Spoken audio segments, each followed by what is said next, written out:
ca topicul pe care l-am ales să fie unul interesant este de fapt proiectul meu de suflet, proiectul pe care l-am înființat de anul trecut aici în România și care are legătură cu epilarea definitivă folosind un echipament de laser. Este un tratament care la momentul acesta se cere foarte mult în România. Este un tratament foarte dorit de către clienții noștri în clinicile de înfrumusețare, în centrele de înfrumusețare.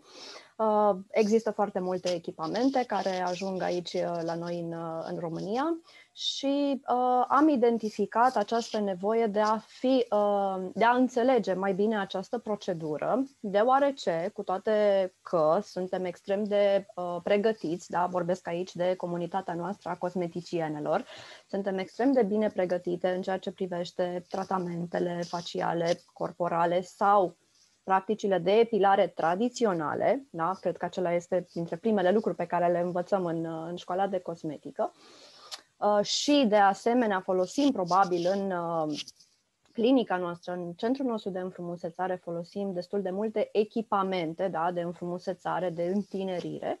În ceea ce privește folosirea unui laser de clasă 4, și am să accentuez acest lucru deoarece laserul care se folosește în procedura de epilare definitivă este un laser de clasă 4. Asta înseamnă că este exact aceeași clasă de lasere, nu mai există o altă clasă mai mare de aceasta, care se folosește și în industrie, da? Evident, ele sunt destul de diferite, da, în ceea ce privește puterea lor, însă trebuie să conștientizăm că folosind un astfel de echipament sau având un astfel de echipament în salonul nostru, trebuie să ne pregătim, da? Trebuie să avem toate informațiile, să avem o educație solidă, atât în a utiliza acel echipament potrivit normelor de siguranță, asta pe de o parte și consider că este cel mai important lucru, și apoi, bineînțeles, la fel de important, să-l utilizăm corect, astfel încât să și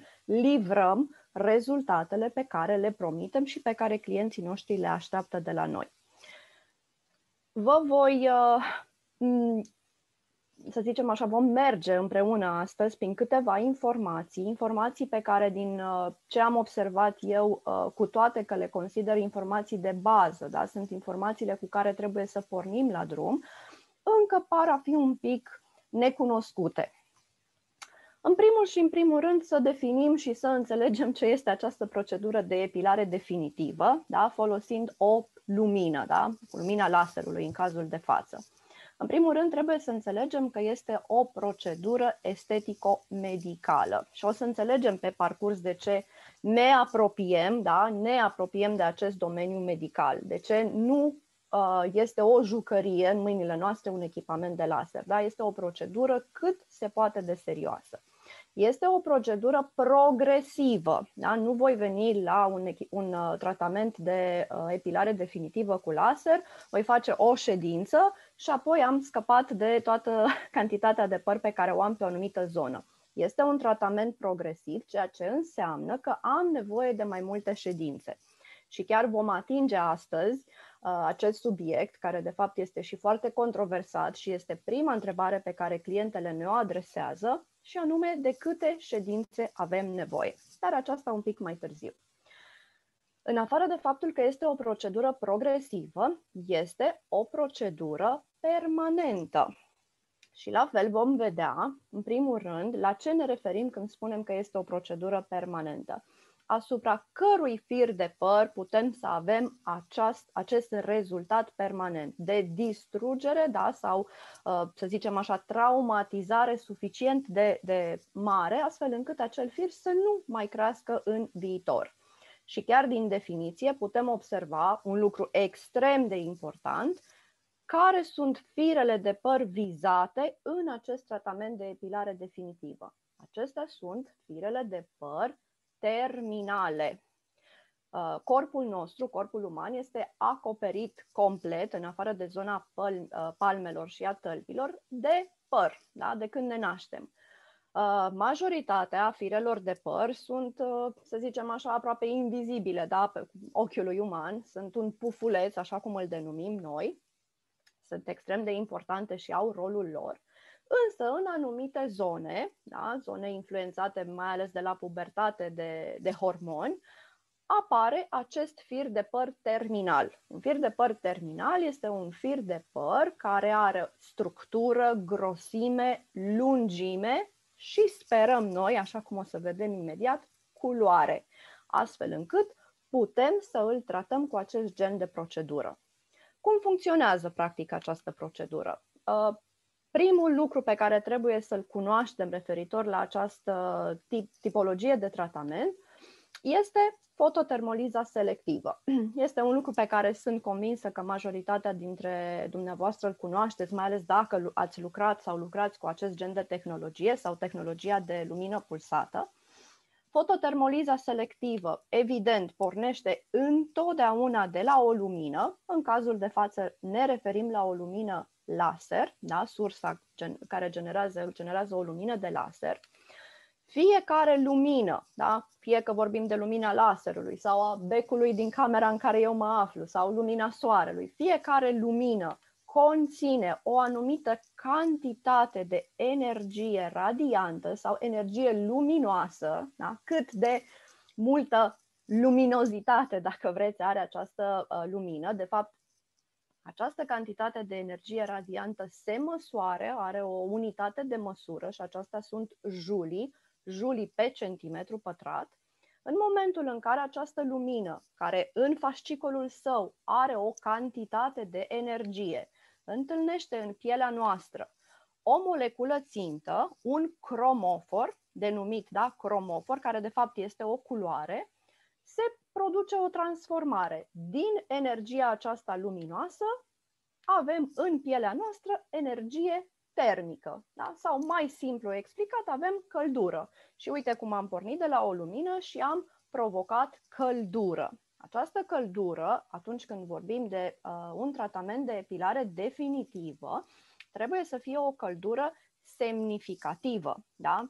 Și cred că această imagine ne explică un pic mai simplu, da? Despre la ce ne referim cu fototermoliza selectivă. Da? În momentul în care lumina laserului pătrunde în pielea noastră, ea într-un mod selectiv, da? Accentuez acest cuvânt de selectiv, da? Nu încălzește tot, ci încălzește doar cromoforul său țintă. În cazul epilării definitive, cromoforul de referință este eumelanina. Atenție, nu melanina, da? Pentru că melanina este de multe feluri.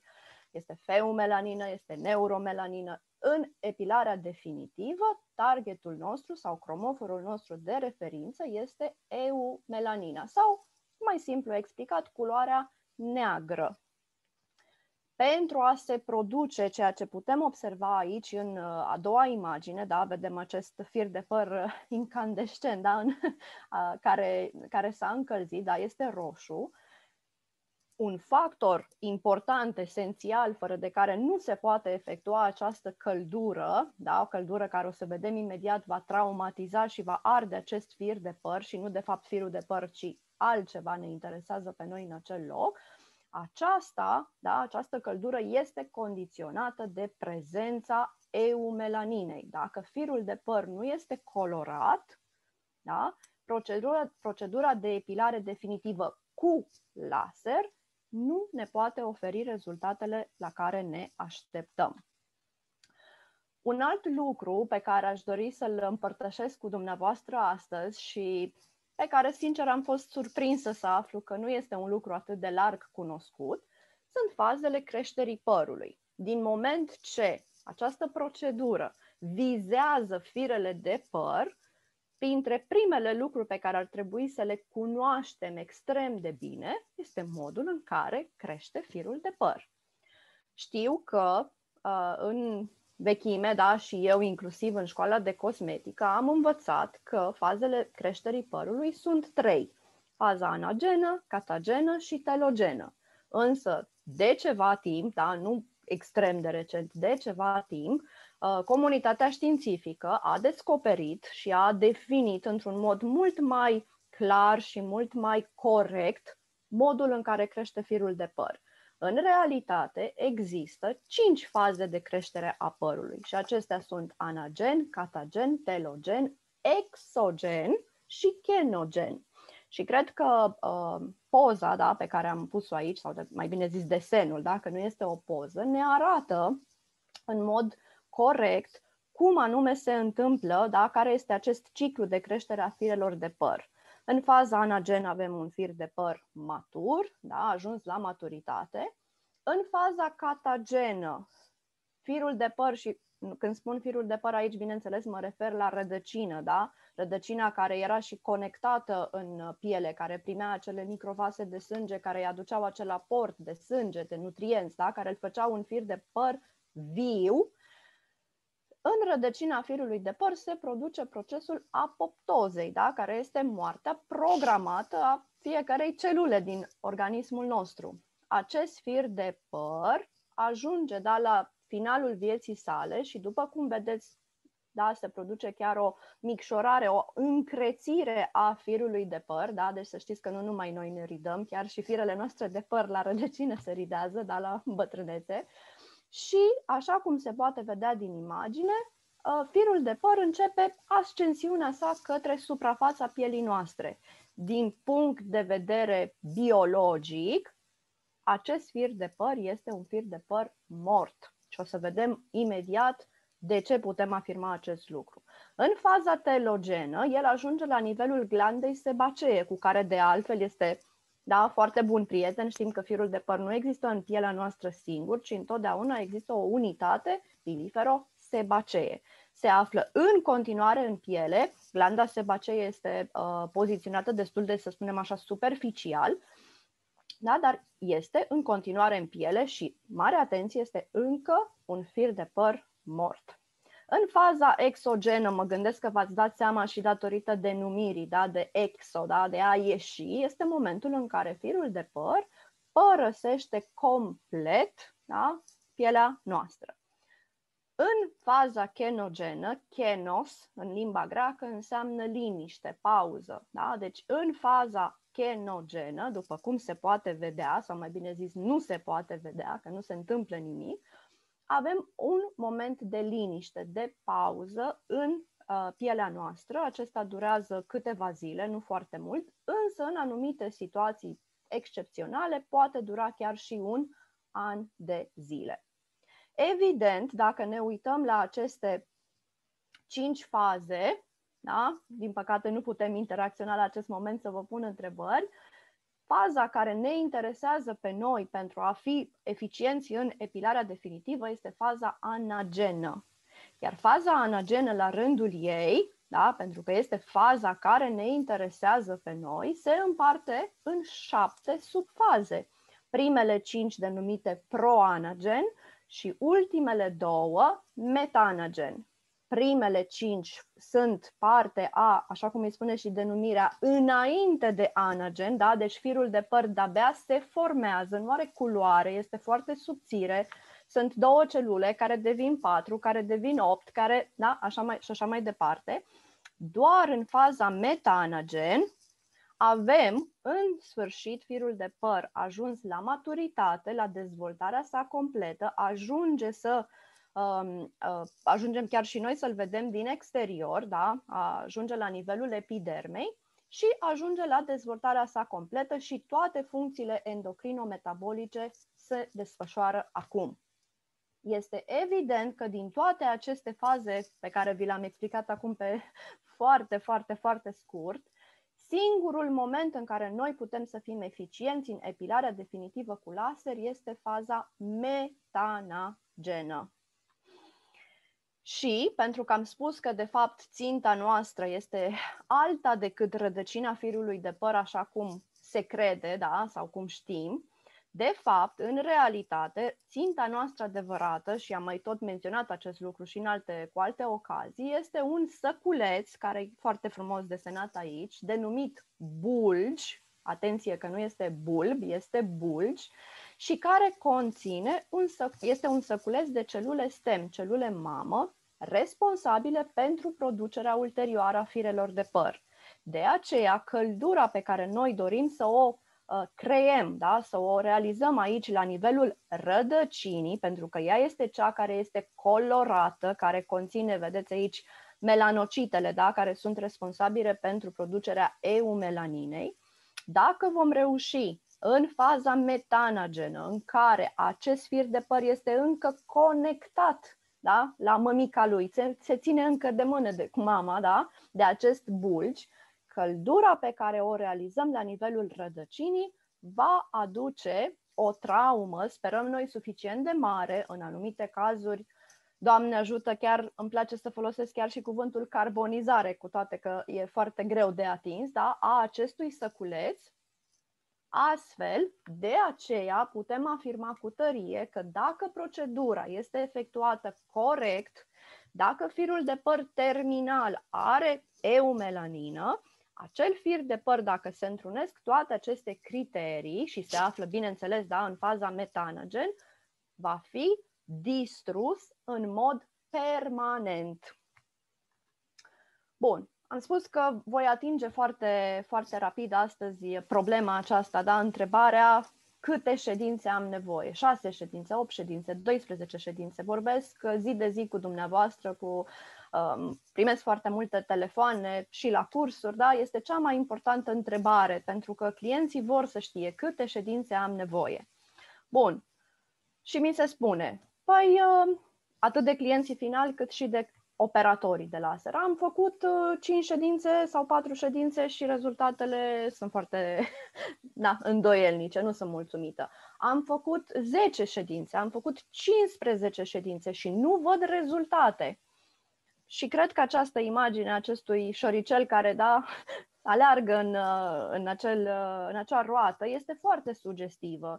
Și de multe ori simt nevoia să pun această întrebare. Bun, ai început o cură de tratament, ai făcut 2, ai făcut 3, ai făcut 4 ședințe, nu sunt rezultate. Nu te oprești, ajungi la 15 ședințe ca să-ți dai seama că ceva nu e în regulă? Este clar că din momente ce tu ai făcut câteva ședințe, dar nu o ședință, câteva ședințe și nu se întâmplă ceea ce ar trebui să se întâmple, nu poți, da, așa cum spune acel citat celebru, da, e o nebunie să faci același lucru în mod repetat și să te aștepți la rezultate diferite. Și la un client, și la următorul, și la următorul. Este clar că lucrurile acolo nu sunt făcute corect. Da? Și atunci, cel mai important lucru pentru a răspunde la întrebarea de câte ședințe am nevoie și ce rezultate pot eu să livrez clientului meu, pornește de la un pas care de multe ori este făcut ori superficial, ori lipsește cu desăvârșire. Și acesta este anamneza. Eu, înainte de a mă pronunța în ceea ce privește o, să zicem, promisiune, da, pe care o fac clientei mele, trebuie să fac această anamneză, da, clară, temeinică, în urma căreia eu să am toate detaliile despre clientă. Și, dragele mele invitate, dar nu mă refer aici doar la a vorbi despre istoricul medical, da, dacă suferă de anumite patologii, dacă ia anumite medicamente, este evident că trebuie să am acele informații, ba chiar detaliate, da, și trebuie să le cunosc chiar de fiecare dată când clienta mea revine la tratament, pentru că se pot schimba anumite lucruri într-un an de zile, de exemplu. Însă, pentru a mă pronunța în privința câtor ședințe pot eu să promit și să ajung la un rezultat satisfăcător, trebuie să fac, printre altele, o evaluare vizuală temeinică a întregului corp. Nu pot să mă pronunț, chiar dacă clienta mea a venit să-și facă doar zona axilei, da? Fac doar zona axilei și mă uit la ea și prin haine, așa cu raze X în ochi, mă pronunț cu privire la câte ședințe are nevoie. Nu există așa ceva.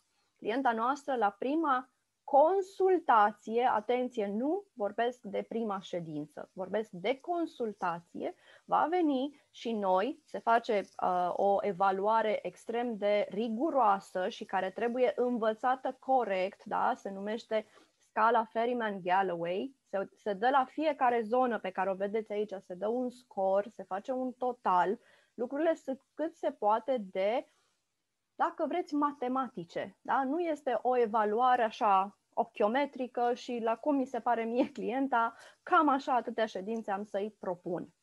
Da? Lucrurile trebuie făcute într-un mod sistematic și corect. Așa că La întrebarea câte ședințe am nevoie, răspunsul este mai întâi facem evaluarea, da? Însă, din experiența mea proprie, pentru că doresc să vă las astăzi cu un răspuns în acest sens, vă pot spune că numărul magic de la care eu întotdeauna plec și uneori am nevoie de 1-2 ședințe în plus, uneori am un caz fericit pentru clientă, pentru că nu are o cantitate mare de păr cu care plecăm la drum, da? În mod inițial, și am nevoie de mai puține, însă numărul magic este 10. Pentru că 10 ședințe mi-asigură mie, făcute la o distanță corectă între ședințe, îmi asigură practic un an de zile în care eu voi reuși să fac aceste ședințe, astfel încât cât de cât voi prinde toate firele de păr în faza metanagenă. Vă sfătuiesc și vă invit să tratați acest subiect și acest tratament cu cea mai mare seriozitate, să faceți specializare în această privință. În momentul în care achiziționăm un echipament de laser, la fel ca și atunci când mergem să achiziționăm un automobil, cel care ne vinde automobilul ne arată funcțiile mașinii, nu ne învață să conducem, dar nu ne dă permisul de conducere. La fel stau lucrurile și în cazul unui astfel de echipament. Nu este suficient să știm unde sunt butoanele și să ne mișcăm așa cu ochii închiși pe pielea clientului pentru a obține rezultatele dorite. Vă mulțumesc foarte mult și este un subiect extrem de amplu, extrem de amplu și despre care putem vorbi zile în șir.